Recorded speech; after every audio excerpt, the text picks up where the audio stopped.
நம்ம மெயினா அம்மாக்கு இப்போ ட்ரெஸ் பர்ச்சேஸ் பண்ண வந்தோம். ஐயோ அதுக்குள்ள நாங்க பட்ட பாடு.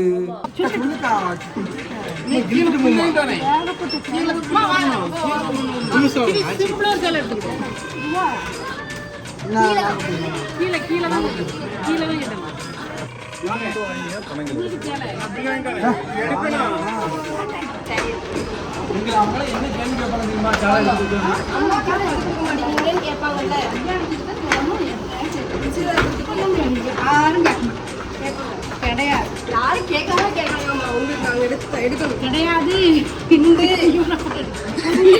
வாங்கவே மாட்டேன். எனக்கு வேண்டாம் வேண்டாம் வேண்டாம் வேண்டாம். நாங்க கம்பல் பண்ணி நீங்க எப்படியாவது ட்ரெஸ் எடுத்துதான் ஆகணும். கல்யாணத்துல வாங்கிக்கலாம். இப்ப என்ன ட்ரெஸ்? கல்யாணத்துக்கு வாங்கிக்கலாம். கல்யாணத்துக்கு நிச்சயதார்த்தத்துக்கு நீங்க வாங்கணும். ஒரு சாரி உங்களுக்கு வாங்கணும்னு சொல்லி